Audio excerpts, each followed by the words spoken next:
Assalamualaikum warahmatullahi wabarakatuh. Apa kabar teman-teman semua? Semoga sehat selalu dimanapun berada. Nah, di konten kali ini saya akan membahas tentang bagaimana cara mengajari burung murai batu masuk dalam keramba. Nah, di sini sering teman-teman semua membeli burung murai batu dari orang, tetapi dia tidak bisa masuk di dalam keramba karena kesehariannya dia mandi di dalam cepuk. Dan juga kadang-kadang kita membeli burung murai batu murai hutan yang misalkan dari impor dan sebagainya. Nah, itu kan belum pernah masuk dalam keramba. Makanya kita akan ajari. Dan juga kadang-kadang teman-teman semua ini membeli burung murai batu yang masih trotolan, masih umur 2 bulan. Nah, itu kan harus diajari di dalam keramba. Nah, di sini saya akan mengajari tips dan trik supaya burung murai batu teman-teman semua ini mandi di dalam keramba.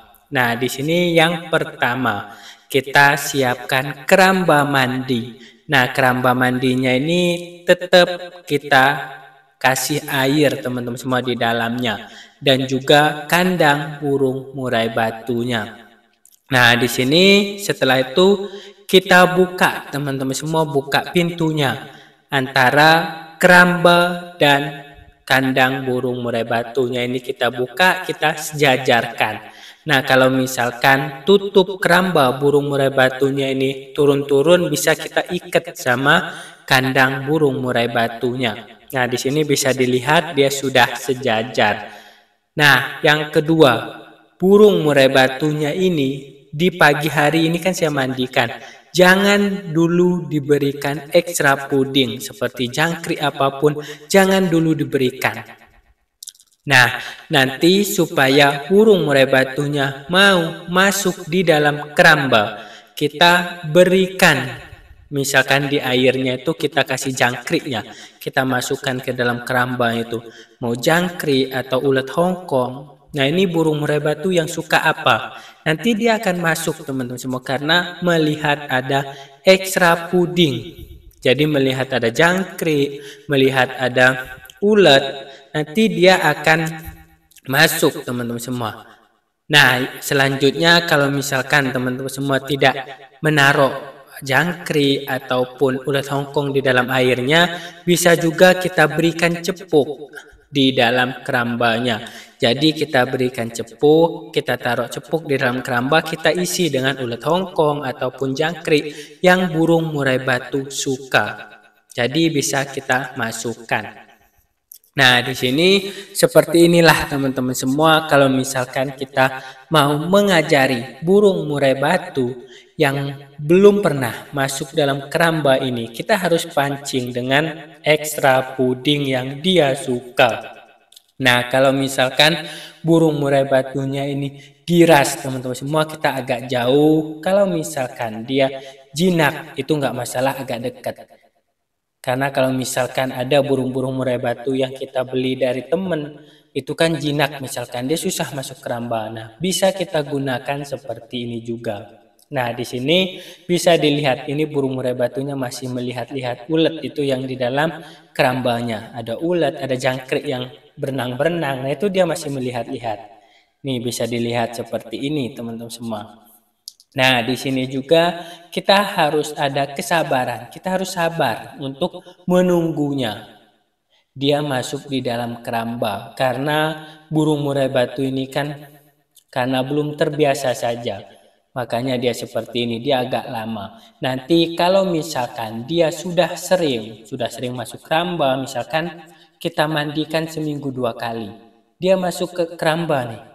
Nanti lama-kelama nanti akan terbiasa, tidak perlu dipancing lagi. Nah, ini dipancing dengan jangkrik dan ulat Hongkong ini kan supaya dia bisa masuk dan nanti terbiasa dulu. Ini untuk awal-awal saja.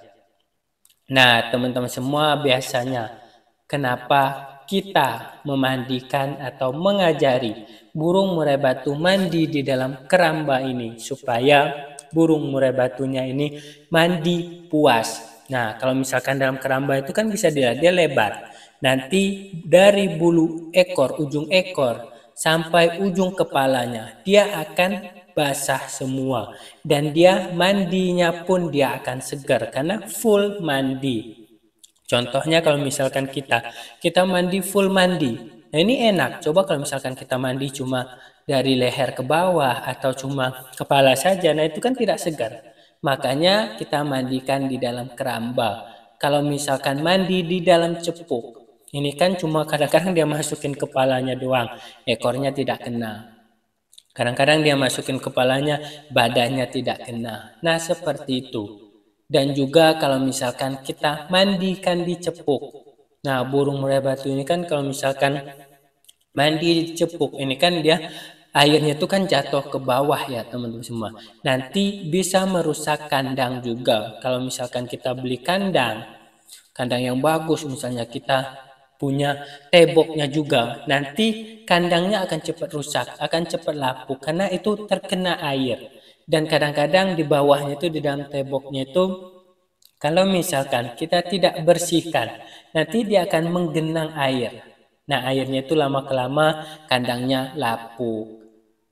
Nah, itu teman-teman semua. Jadi kenapa alasan saya setiap burung murai batu saya atau burung kacer itu saya mandikan di dalam keramba. Karena itu, yang pertama dia puas, yang kedua itu untuk menjaga kandangnya supaya bagus dan tidak lapuk. Nah, di sini juga kalau misalkan burung murai batu yang mandi di dalam kandang ini, kadang-kadang juga dia akan terlalu sering minta mandi.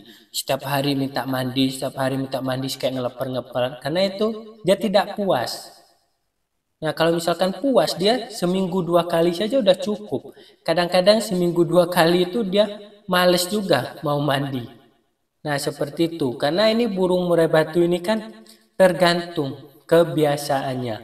Kalau misalkan dia mandi puas, cukup seminggu 2 kali. Kalau misalkan cuma kepala saja, kadang-kadang banyak ya burung teman-teman semua ini dia dimandikan di cepuk.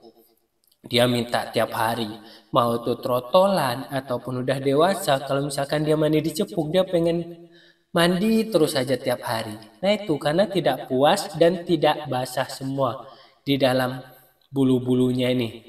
Nah, bisa dilihat ini contohnya. Kalau misalkan burung mandi di keramba, dari ujung ekor sampai ujung paruh atau bulu-bulu di dada-dadanya, di punggung-punggungnya seperti ini basah semua nih, terkena semua. Nah, itu alasan saya kenapa saya sarankan untuk teman-teman semua mengajari, melatih burung murai batunya mandi di dalam keramba.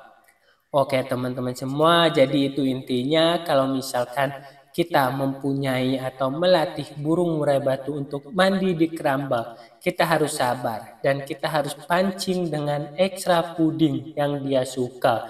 Tetapi sebelumnya atau di pagi hari kan kita mandikan ini, jangan kita beri ekstra puding terlebih dahulu. Kalau misalkan dia nanti kenyang, malah dia tidak akan mengejar ekstra puding yang kita berikan. Oke teman-teman semua, mungkin ini aja pembahasan di konten kali ini. Kalau misalkan ada yang mau ditanyakan, silahkan komen di dalam kolom komentar di bawah ini. Kalau mau mengasihkan saran atau om bahas ini juga bisa di dalam kolom komentarnya. Dan juga bisa WhatsApp saya, nomornya ada di deskripsi. Dan jangan lupa teman-teman semua, tonton video-video saya sebelumnya, tunggu konten-konten saya selanjutnya. Jangan lupa subscribe, like, dan share jika bermanfaat. Salam sukses semua, salam kicau mania, wassalamualaikum warahmatullahi wabarakatuh.